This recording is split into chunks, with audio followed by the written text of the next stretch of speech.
Oh, you are looking particularly gorgeous today. Yes, I like the way you smile. Very, very well-defined cheeks. That puffly.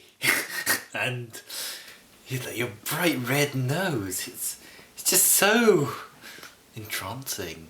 I just can't look away. I just can't. Your grizzled looks, your well-made hair. It's...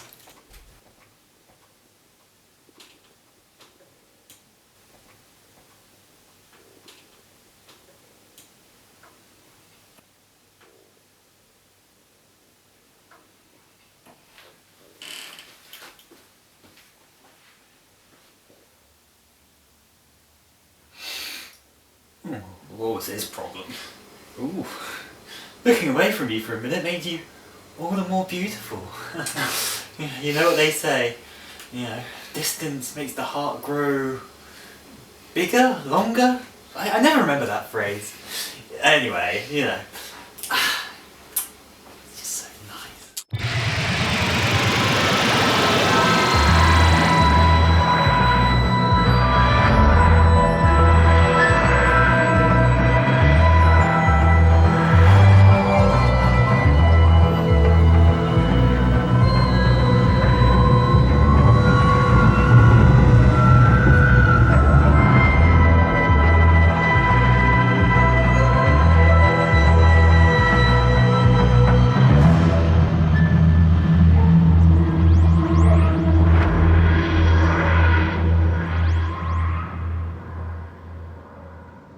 Hello and welcome to this Eyes of Harmony podcast review. We are back, batch 4.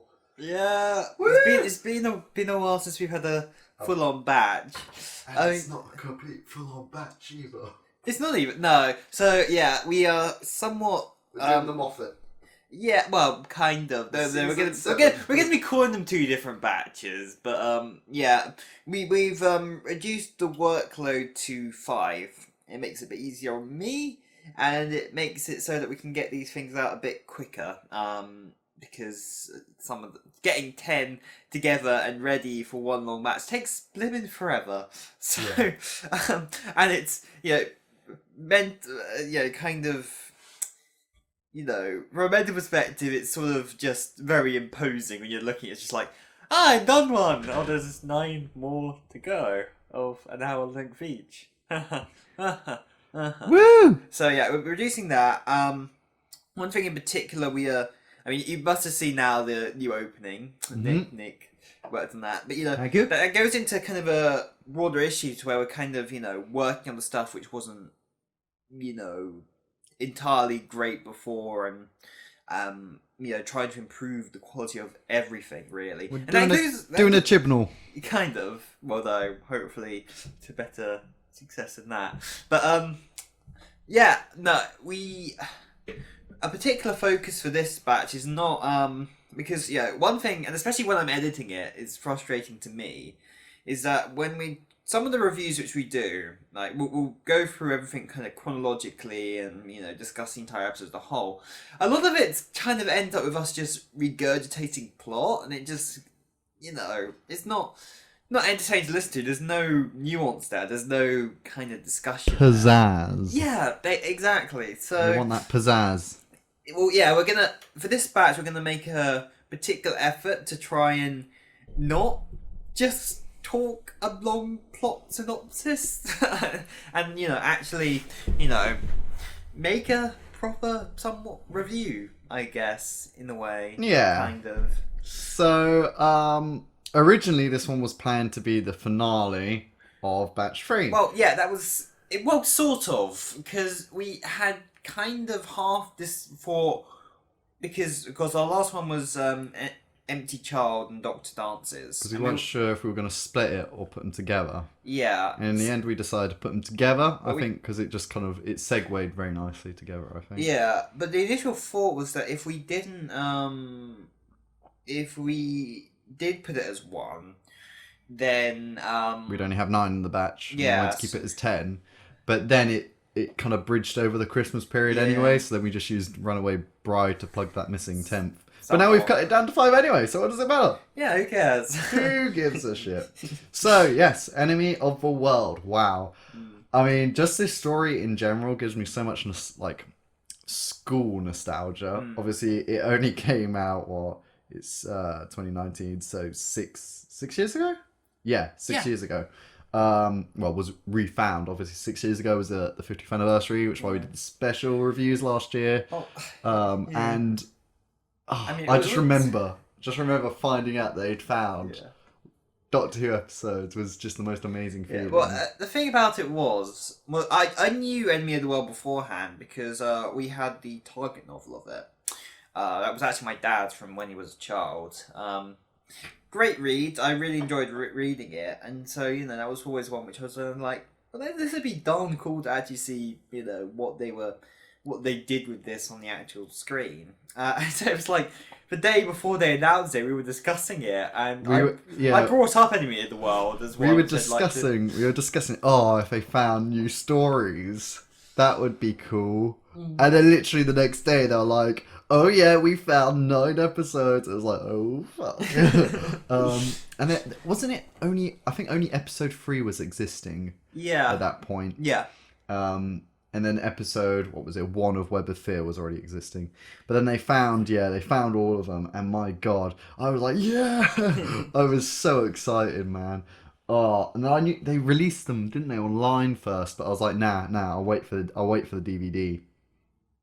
And what a watch! What a watch! The first episode is actually incredible. Oh, absolutely! Like, it's so high paced action, and it's actually quite like a film. Like they had like at one point Jamie's got like his fist ready and it pans up it tilts up, even pans sideways. Oh hey, that helicopter it tilts up, or the helicopter shot is fucking impressive. It just feels so distinctly different from anything before that, really. It feels different from anything since. It sticks out to me. They go more in that direction throughout at least the first half of John Pertwee's era. I think they kind of start to head in that direction, and I can pick out at least probably Invasion also did some similar kind of stuff with the action at points. I don't mean action. I just mean like the style of story. Like this is because of the stuff. No, I was thinking more of a. Yeah. Oh no, filmography. I think it takes a lot of inspiration. They're like, look what we could do with this one. Let's go from there. Yeah. I'm so glad we have this. I'm so glad they found it. Absolutely. It's an absolute. It was a very underappreciated story beforehand. I guess it kind of got overshadowed by the big monsters of the series. But I mean, it's just such a brilliant story, just as a whole. So, I need to stop saying because there's one little review where I had to edit myself out, kept saying that. It was obnoxious. Herb, It was really, it. like I said, I cut myself, I don't remember which review that was, but I kept cutting out the throughout the entire living thing. Anyway, yeah, sorry. Funny enough, actually, 51 episodes ago, 51 years ago, it was actually airing this time of the year. It started airing on the 23rd of December, 1967. And then it finished airing on the 27th of January, 1968. And it's the 25th of January, 2019. So that is very cool. We're kind of fitting though. Yeah. Didn't even know. Yeah. I'd say also, location-wise, it's interesting, just because they set it in Australia for the most part. Well, at least the opening. Australia and, I think, is it Hungary? Central Europe, yeah. Hungary. So, which is very different. Yeah, because again. At this point, a lot of the, of course, a lot of it was set in Britain, England, for the most part. Although, of course, other than, of course, the alien planets. But, when you... They didn't, at this point, explore too many other planets, countries, except for maybe the Reign of Terror, I suppose, is a good example. That was... I love Reign of Terror. That's a very good story. Aztecs is great. Southern America, Southern America. Yeah, I mean, there's several examples. Especially not in terms of future stories. They don't tend to. For historical stories, they will, but usually not so much. It's the black and white era where they went more all over the place. Actually, I think they actually did go quite. They did visit other countries and stuff, or they were out in space. Yeah. It was like for the big invasions, like Daleks or Cybermen, they made it set in Britain, but that makes kind of sense. But yeah, I wouldn't say it was too much. So I mean, like 10th Planet was North Pole. Yeah, was it South Pole? North Pole. War Machines, but they were trying to be the new Daleks, so that's why it was set in Britain. But the Massacre, that was again France, wasn't it? Yeah, France. I mean, there are a few, as I said, but a lot of them tend to be historical. I mean, it just means in terms of whenever they tend to depict the future or modern era, they will usually. Well, funny enough, also this story is set in 2018. Yeah, I know. I noticed that because they had the thing in the background of the helicopter initially, where it was just like, oh, this runs out in 2018, and then, this expires, and then they mentioned 2018. It's funny to think. So either this is some sort of parallel universe akin to Inferno, or it's kind of funny to think during Jodie Whittaker's the woman who fell to Earth, this is happening on the other side of the planet. Yeah. Kind of funny to think that. Maybe it was, and she was like, "Well, I can't." Yeah. Well, we would have thought at that point somebody would have brought up Salamander if that was the case. It's got to be an accidental parallel world, I think, that they didn't realise they crossed into. Yeah. After the Ice Warriors. That has to be that. Well, I mean, the Doctor was talking about this and ages still when they go into the parallel, but they could freely go across. So I mean, that kind of explains where a lot of these inconsistencies just like, oh, it was a parallel world. You see, it's not canon. I mean, the best thing about this one is Patrick Troughton playing Salamander. It's such an incredible performance, and they use it really well because obviously it's the same actor. So when he's on screen, you're like, wait, is this Salamander or is this the Doctor now? Yeah, and he plays it so well. They use it to real great effect. Love it. Bruce. Why you're saying that, huh? It was. I love this trio, Jamie, Victoria, and the Doctor. Oh, absolutely. It's an iconic trio. So classic. All the acting in this is actually, just in general, like you say, Patrick Troughton was incredible, but everyone, from Salamander's group does actually a fantastic job. The guy who plays Bruce looks a lot like a Colin Baker, like a discount Colin Baker when Colin Baker got older and has kind of got his hair slicked back now. Like he could have played Bruce. I can see that. I can see that. I would like them to do that again, where there's a character the Doctor meets that looks exactly like himself. I think they could still do something cool like that. But this one was it's very special. Yeah, and just how I mean, we get a bit into Salamander, but he's just so on top of everything. Like he's so, he's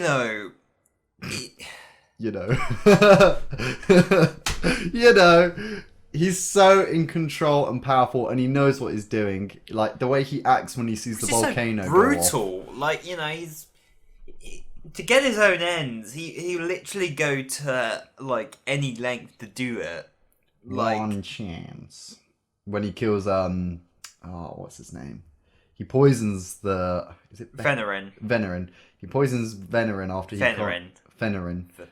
after he can't give a poison, which is a great moment. And it's just like one chance, and it's like, and the cool thing is there's actually foreshadowing when the guy is talking to the food taster, and just like, oh, you'd be dead by now, like if it was poisoned. Yeah. And then later on, about in that same time span, he dies from the poison. So it's very much foreshadowing, which was really smart. I was like, that was nice because it's like the same coloured drink, the same kind of glass. It's very much like setting up that he's gonna die from foreshadowing that. Which was very nice because they don't foreshadow too much in the classic Who. It wasn't really but that was lovely foreshadowing.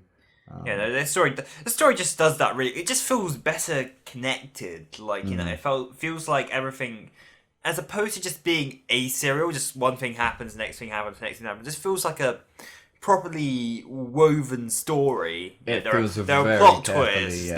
yeah. There are things foreshadowed. There are there's always, and especially when you go back and watch the story again, which of course wouldn't have been a thing back then, but watching it back now, yeah, after having already previously watched it, you pick up on so much more.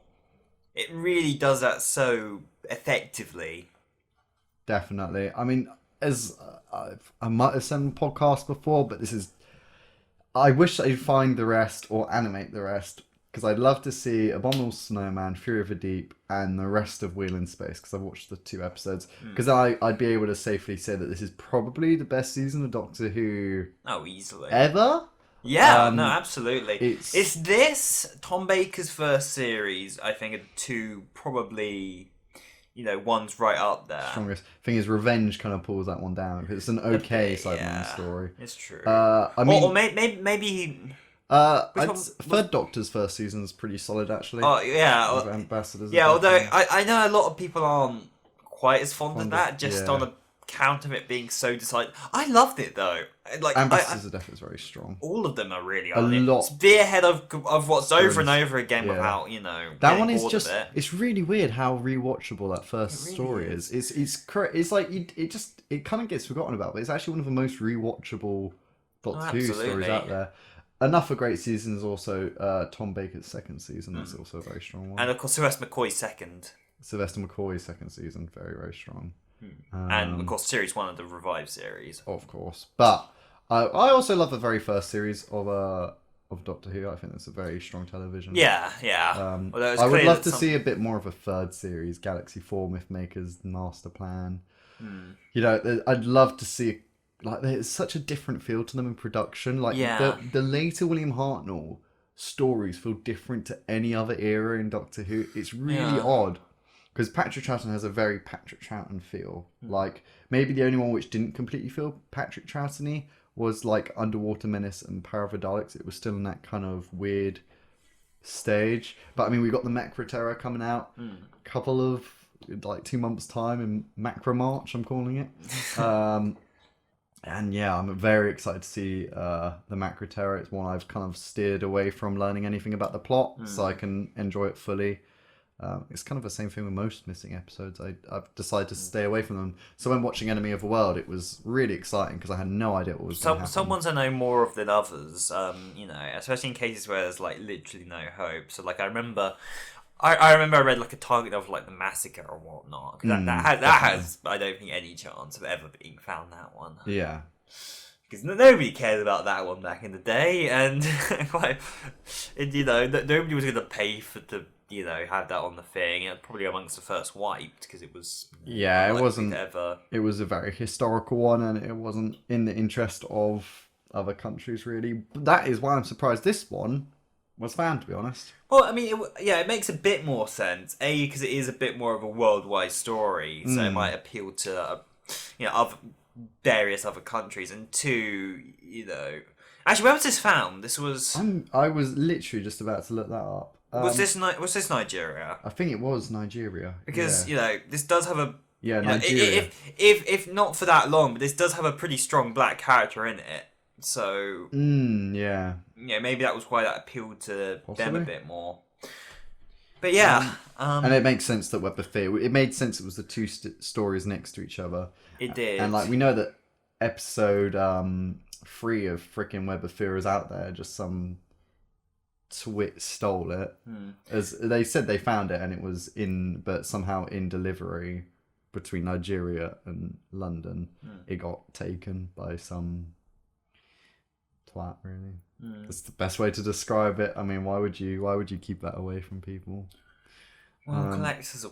Yeah. It's just that you could still mindset is keep really- the original. Like I said, I think there are far more that still exist. Well, maybe not far more, but like several more that still exist that are just being held hostage by collectors. I think I said this before, but I don't think it's a coincidence why several significant episodes are missing. Even like 10th Planet Act 4, for episode 4, for example. I would not be surprised if a collector has that, because I think it'd be really odd for that last major episode out of all three of them to be the one that's missing. I don't think that's a coincidence, quite frankly. What do you think? Do you think there's any others out there? Yeah, I think collectors probably have several that they just won't ever share. Whether or not we'll find any more, outside of that, who knows at this point. Like, I have...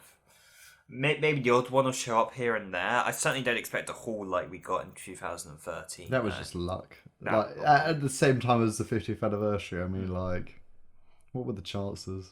Yeah. Maybe during the 60th year. Fingers crossed. I wouldn't hold my breath, but...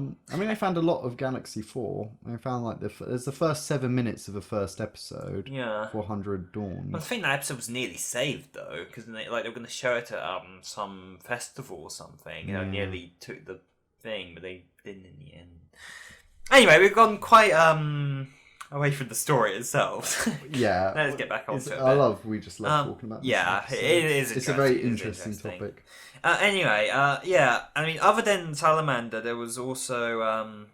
I love the guy who played Bruce. I think Bruce he plays is great. it very, very well. You kind of also, feel like he would definitely be a Salamander supporter, and then it's the twist.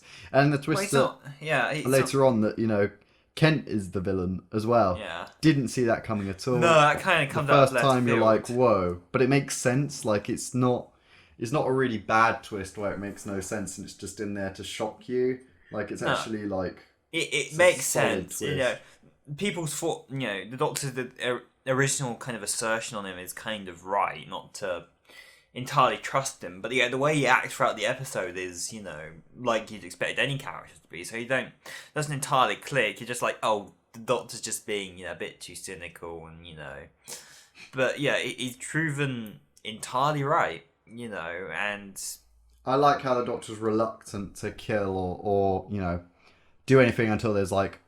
Well, no, he wouldn't even kill Salamander, like to have like definite proof that he is a bad person is a really nice. And there could be a misunderstanding, or some things could be skewed. Or I love the plan that Jamie uses to get in as well, where they pretend that the box is a bomb, the telephone kind of box thing. Oh yeah, that was a great scene, and just the way, Jamie kind of plays that off. He does it very well. Jamie's a brilliant actor. Another character I wanted to bring up was Bennick. He's just so, slimy and, just so scheming and, it's just, I really do love his performance throughout it. You can just always get a sense of, he's enjoying being this nasty piece of work throughout it. I think the actor is enjoying the role very, very much. Oh, absolutely, yeah. It's a very enjoyable story. There's very few moments where it's very slow either. I mean, the really interesting thing is how that story actually ends. It's quite abrupt, really. There's the explosion and they're trapped, so Astrid's going to go after them.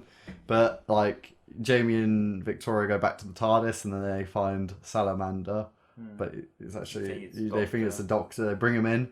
Then the really cool fight scene is like you've been waiting for it for like 6 episodes for them to come to face to face. Like, I think it's a good that they paid off here, because I think the last time this happened was in the Massacre, because maybe you mentioned that earlier. But the Doctor and the Abbot never actually meet in that story. Face to face. Yeah. So it was really good in this version of kind of Doctor meeting his lookalike, that they do get a bit of a conflict. It takes a very long time to build up. It's right at the end. It's a good payoff, and then a really cool shot where it's like, I'm going to kill you now, and the Doctor's just looking up. It's a lovely shot. I'm really interested on how they filmed that back then. Well, yeah. I guess it just cut the footage or something. I guess they must have cut it sideways or something, diagonally, because it's kind of diagonal. Basically, yeah. You can tell they're not completely looking into each other's eyes, but it's close enough. It's such a cool shot. For back then, it's very, very cool. Although it's abrupt before that. I mean, we'll get into a little bit on this, but I mean, Salamander's whole thing about having like this kind of colony underground that think the entire world's been a nuclear war and they're the only survivors. I mean, that's just so It's very dark. Horrible and dark, yeah. It's the way that my one qualm is the radiation machine. Like no one's ever accidentally like cut the laser with their hand or something. No, they're usually not allowed into that bit of the building. It was only when Astrid, because Salamander. Yeah, not the guy that out. door is. I can't believe locked. you didn't like check that the guy was dead though, because like you just let him, you hit him, and then he was like he wasn't dead unless maybe he acted dead, but it feels like I feel like Salamander definitely would have checked that the guy was dead. It's true. Like, it's true. He's killed many people before, or maybe that's his downfall. Maybe his victory has blinded him. Yeah, or I can't remember what Bane says. Confident in his plans. Also, I didn't mention Astrid at all at the moment. Astrid is a great character. A great, powerful female character. Written in the 60s. There you go. That's the second wave of feminism right there. Good show. See, like I hate it when they say there's no like good female representation, because Astrid is a bloody good representation of. Absolutely, and she's very much part of the combat. She's crafty. She's she flies the freaking helicopter. She blows up stuff. Yeah, we're running away from gunfire, and she gets shot. And she gets shot, and she's like shrugging it off. It's like, I don't need your help. So very, very cool. Yeah, very good absolutely. character. And like when she's on the bench, she's like doing spy stuff really well. She's a really cool character. Yeah, absolutely. Cool. And then she goes to help the trap ones at the end, which is great. I mean, there's a lot of different locations in that, which is what is so kind of impressive with this era. I mean, there's location shots where they're outside the beach and whatnot, but then there's also but then there's also a lot of various different sets too, which usually don't see this many. But there's several zones that they go to. They're in Australia, they're in the Central European zone, they're in Salamander's research base, and each one has a distinct feel to them. You don't necessarily get them all kind of confused, So like Kent's office is like more of a smaller enclosed, of course, office space, whereas the where they are in Central European zone is more of a proper like mansion, with posh, posh aesthetics. Posh aesthetics and a proper kitchen and everything. It's a very, very big set, and you can tell they put quite a lot of money into this one. I would think that it's quite a decent amount. I mean, at least they only had to pay one actor for the two roles of Salamander and the Doctor. It feels like at this point, because of Doctor Who's popularity, the budget and their ambitions actually somewhat matched, as opposed to how it would go later on, where the ambitions were way higher than what the budget that they had. But they were pulling off some really impressive stuff set wise in this era. So like very next story, they completely recreate the London Underground to the extent where the London Underground themselves had a letter complaining about them using their set without their thing without permission, because they thought it was actually the set. So at this point in time, considering the constraints, they were putting off some really impressive stuff set wise.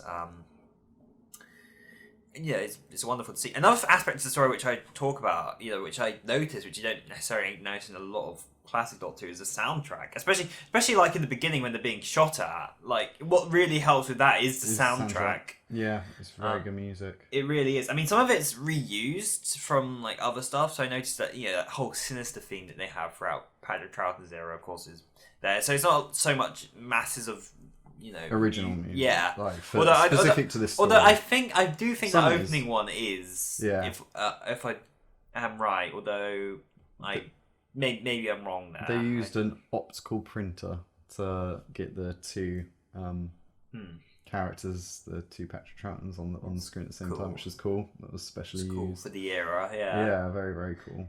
And I mean, I kind of like some of the future. I mean, it still feels like it does feel like more of a 60s vision of the future, but they don't go too far with it. It's not as unrealistic a vision of the future as you might have necessarily thought. In fact, in some ways, it's kind of almost not that ambitious as far as Yeah, kind of. Especially considering it's meant to. Although, you know, if they did want to say, "Oh, this is happening at the other side of the world," while Woman Who Fell to Earth is happening, then you know it's not actually in terms of technology wise so far out at all. It's not too bad. I mean, the hovercraft was a bit like. I mean, they exist. They exist, but not really used like that. But I mean, yeah, the guns look pretty much the same. It looks all right. The only thing was the clothing. It's a bit. Clothing's a bit off, but hey ho. Whatever, you know. I mean, it's an Australia thing. There's strange people over there. Yeah, who knows that? You know, who goes there? The last episode is actually really short. It's only 21 minutes and 41 seconds. Yeah, I really do think they must have cut something out of it because there's such an odd cut between when they're in the base and then Salamander kind of walking out. Yeah, exactly. They go, "Oh, we're gonna go get the people out because I promised them," and then we cut to Salamander. It's like it feels so odd. Did that happen in the book? I don't remember. It's been a long time. Interesting. But yeah, that just feels like such an awkward jump. That's one of my bigger issues with it. Really, that does somewhat. I mean, of course, I love the ending scene, but you know that was just like a whole moment of okay, we're suddenly at night now. Yeah, it jumps very, very quickly and back. Yeah. Yeah, it really. Yeah, it's very, very, very crazy. So Jamie and Victoria don't appear in episode 4 because they were on holiday. I didn't even notice they were missing from that episode. No, well, I mean, I guess it's not. It flows so well, the story. You can sit down in one sitting. Because they're in they've been captured at that point. Yeah, so they're just in the prison. That makes sense. That makes sense. It's a very solid story. Yeah, I'm so glad they found it. I mean, David Whittaker, he wrote this one, and I mean, he did so many other good scripts for the series. He really did. He was a very, very big name in definitely the black and white era of Doctor Who. Oh, absolutely. I mean, his first one was The Rescue, which is very fun, but they did The Crusade, which is, you know, excellent. I still don't know why they haven't freaking. Well, because I guess in terms of sales, there's not enough hype behind it. But then the Macra Terror, like I guess the Macra appeared in the new series. Yeah, but yeah, Whittaker also did Power of the Daleks and Evil of the Daleks. So you know, he's a very strong writer. He did Win in Space, and then after that, was that it? No, he did Ambassadors of Death with 2 others. And I think then that was his final one. Yeah. So this was his almost coming to the end of his writing era for Doctor Who. What a great writer. Yeah. Absolute legend of the black and white era. Crazy. Yeah, I think that pretty much sums it up. I mean, there was a mistake you wanted to. Oh, yeah. I just wanted to point. Yeah, it's kind of funny during one shot where they're looking out the window at the guards. Because they're being surrounded in this office, Astrid and Doctor and whatnot. They look out the window at a couple of guards out there, and there's just a woman pushing a pram along. Oh, is there? Yeah, just walking past these guys, pushing a pram. It's like, why didn't you get another shot of this? No, I just didn't. It's like right in front of them. It's like, why on earth would you have left that like that? Yeah, they spell Australasian zone is misspelt. On Astrid's helicopter. Also, the TARDIS instructions on the doors on the wrong side. Oh, so that's another one. Yeah, and the date which she sees on the 2017 newspaper cutting it says Friday, August 16th, when in fact it falls on a Wednesday that date. So don't know how they worked that out wrong. Like, yeah, well, I guess it just didn't look far in the future. I guess it was harder to look that far ahead with no computers or anything. I say kind of. You know, in terms of any issues kind of with the story, there's a few places where they perhaps could have sped it up a little bit. I mean, there's a couple of scenes where I think, you know, that might, you know, they probably could have cut this down to like 5 episodes. I think probably. I think I like it as it's 6. I mean, I like it as it is now. Don't get me wrong, but there was a few moments where I was just like, maybe we could have cut this down a bit. Or my thing is, which DVD cover did you prefer? Because they did the original release and then they did the special edition release. Because they just wanted to get it out there as Yeah. quickly as possible. The original release had no special features. It was literally that and a coming soon trailer for. Yeah, they literally call it a rush release in the special editions instruction manual. Instruction manual. Instruction manual. The nice little. I love those manuals. They're really nice, actually. This is how you use. How to put DVD in. How to Doctor Who. Well, first you sit down and you watch it. And then you go on the internet and complain. Yeah, it's the Doctor Who way. Yeah, I preferred the original cover, not gonna lie. Yeah, same. I really like the orange, it really stood out on the shelf. Like, as you know, you're looking at all the spines, it was one which really, like, Enemy of the World. I was like, there it is! There he is! But, like, the new one is like... And they spoiled the end of the episode on the living cover. And, like, it's like the Doctor and the TARDIS, and it's like the TARDIS barely appears in this episode. Why is he, like... Well, again, that's just referencing the whole end of the episode. I guess, but like, there's so much more, and I feel like the volcano and you know the other version. I mean, I've got both on DVD now, but it's like the poor orange one is now kind of like useless, really, because like the new one is cleaned up and better in every way. Yeah. But you know, it's kind of it's a little sad. I don't think they even sell it. Oh yeah, they do. You can get it. So you can get the original orange one for $6.99, or you can get the new special features for £10.19 on Amazon. Woohoo! So that's not too bad. No. It's worth. I thought all the special features were quite good. I mean, I'm not saying it's a bad cover. No. But I very much just prefer the orange kind of look. I agree. Although I do like what they, despite me having the other cover, I do like what they did with the lettering for Enemy of the World. Oh, the yeah. planet in the middle. Yeah, they did that on the other one. They made the special kind of like looking thing. What I liked is that you could have a flip cover so it fits in with the rest of the collection. Well, they always do that because they know that the fan base is going to lose their minds if that doesn't happen. Yes, they will.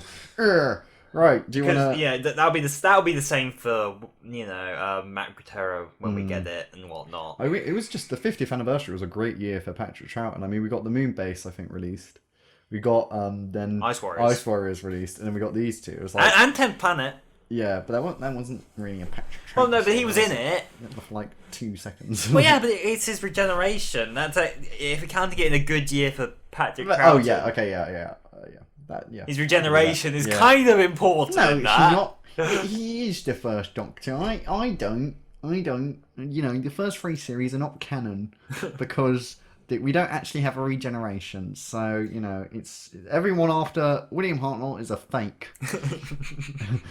Doctor Who died in 1966. Just saying. Everything after that is just freaking David Tennant. Trash. What a faker. Kissing companions. Oh, disgusting. But it was a great year. It was a great year for Patrick Troughton. And then like Underwater Menace then got released early the next year, didn't it? 2014. Yeah, after massive amounts of pressure. People would just be like, "What the fuck? We want this on DVD, please." Yeah, it's a shame you think the animation got cancelled for that. Stupid. Anyway, well, that's because the company went under, didn't it? So. Conclusion, my friend. Conclude this. Conclude the Enemy of the World for us and all our listeners at home. Alright, so this episode does very much have a special place in my heart. Like I said, when I was very young, I read the Target novel and I read it again later on. It was one that I always really, kind of always wanted to picture. What was this actually like? How was this done? This seems like such an ambitious story for that kind of time period. Considering, I think at that point I'd watched the opening 3 stories of William Hartnell's era. I think I had 1 or 2 others, and then in terms of Patrick Troughton, I think I'd only Tomb. There was Tomb, Invasion, and maybe a couple of others. But I didn't. I mean, maybe the Invasion a little bit kind of was like, it'd be a bit more like that. But I'd say this is even more in terms of like his ambition and in terms of what they do with a lot of locations and cameras. I'd say this is even more ambitious than that, believe it or not. I think a lot of that's down to Barry Letts' great directing, which is his first contribution to the series before he'd go on to help produce it. such a all over. I mean, he's a man of many talents. He was an actor, director, then he was producer, then he went back into directing. Barry Letts is that's an entirely different topic, but. Yeah, I mean, he did a great job. Yeah, in the story, all the actors wonderful. The characterization is great. The script by David Whittaker was absolutely wonderful. Really well, compared to a lot of the episodes of this series, it links back on itself. It's not just event after event. Everything here is really well thought out. Patrick Troughton does an outstanding job as differentiating both, and the kind of differences and in some ways even parallels between the two of them in some ways just makes the story and the complexity of it far more interesting dynamics. The story is very dark. There's several murders. I mean, it's brutal. Like several people just get outright shot, which usually they'll get around the fact, or this guy got eaten, or this guy got hit by a laser. No, they just straight up get shot by guns. It's it's so brutal, but it's great. Like, I like it when they don't have to hold back on a lot of that stuff, like they do in several eras of Doctor Who. They just didn't care here. Kent at the end just gets shot several times. Astrid gets shot. Faria gets shot and dies. What was it? The Dennis gets shot and dies. So lots of people die in this story, and brutally, and throughout. It's always. It just really helps build this sense of this world which they created here. Such a brutal, more controlling world manipulated by this one man who's always on top of everything and isn't afraid to just throw people under the bus or get rid of people when they're no longer useful to him, just purely for the sake of his own aims. And I mean, there's not too many negative points I can say about this story. I can watch it anytime and just get it. I mean, it's a very long story, but I can always feel like I can sit down and watch it and always, really enjoy every aspect of it. It just, everything works really well in harmony. The only points I'd say is that the ending, getting to the point of the ending is maybe a bit abrupt. Although that really doesn't mitigate a lot of the stuff, that they do in that last story.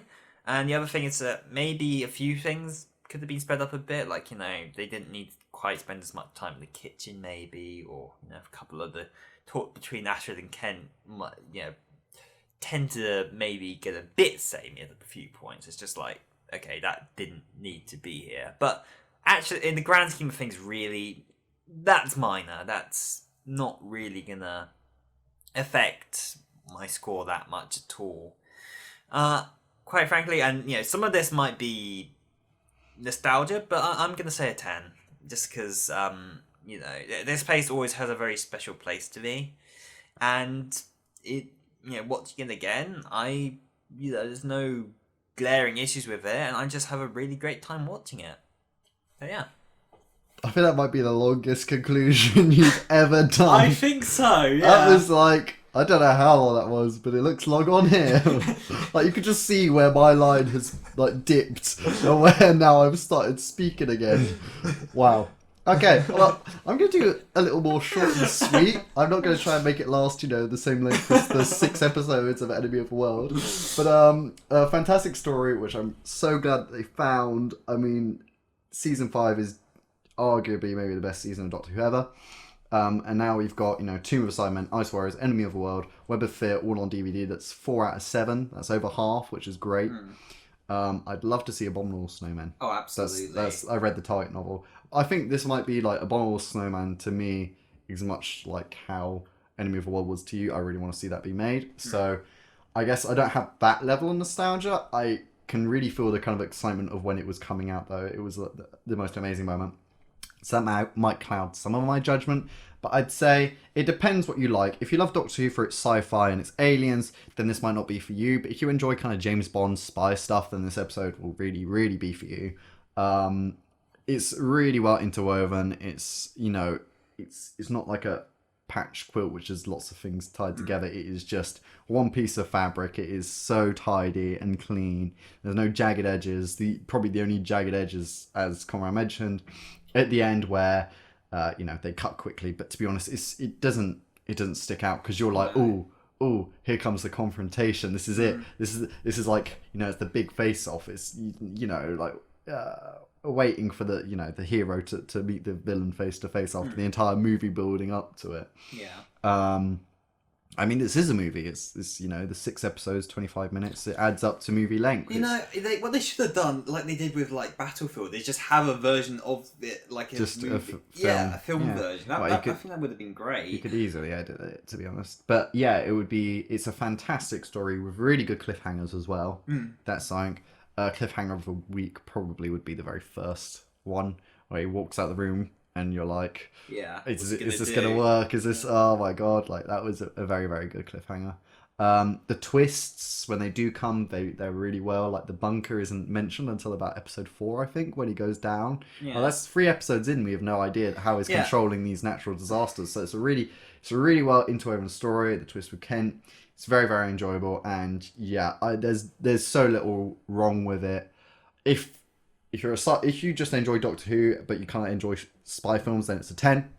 If you're much more sci-fi, enjoying like science fiction, not quite political kind of things and spies, and it's probably a 9. It's still very, very enjoyable, but it might not completely be for you. If then you want to go into, I mean, the thing is, it's like when you jump on Web of Fear, it's right straight in from this story. They're still like flying about, so you're like, whoa, what the fuck's happening? I remember because episode 1 was the one remaining for Web of Fear. I was like, whoa, like have I fucking skipped it? Like I thought it was episode 2 or something, because it was like a cliffhanger. It was like more. It was more like William Hartnell, where even the end of a story would lead in a cliffhanger to the next one. Like William Hartnell was like one continuous story, really. For a while, and then they at some point it stopped doing that. I think I don't remember when that was, but Dalek Invasion of Earth, Planet of the Giants. Oh no, wasn't it after Reign of Terror? I think. Yeah, well, there was the gap. There was a gap because it was end of series 1. Then series 2, I think, Giants Crisis goes into Dalek Invasion of Earth, but I can't quite remember if it does or doesn't. I don't think so. But yeah, they stopped it after that, because I know that from Dalek Invasion of Earth to the Rescue, there's no connection. I think some did, maybe the Rescue and the Reverends. It did, but yeah, it was very much. It never really. The chase, the Dalek Invasion of Earth. Of course, yeah. But it was very but yeah, 10. From my point of view, but maybe others might slightly lower, but it's still an enjoyable story with great acting, great set pieces, great sets, good music, good action. It's just very, very exciting, especially for the time, especially that opening scene. Just at episode 1, you're like, I remember because me and my mum were like, we're going to space this out, we're going to watch only 1 episode a night. After episode 1, I was like, I want to watch episode 2! Because it was like, we looked at each other, we're like, that was fucking great. I remember that's what I said. I was like, that was fucking amazing. Like, because it was, you just didn't expect, like, is at the beach, you're like, oh, it's going to be slow. And then the fucking guns and helicopters and you get chased out knocking someone out, and it's like, leave him. It's like crazy. Yeah, it's great. And then they explode and die in the helicopter. I mean, it was fucking all there. Yeah. It was all there. So yeah, that is the end of our first podcast of Batch 4, my dudes.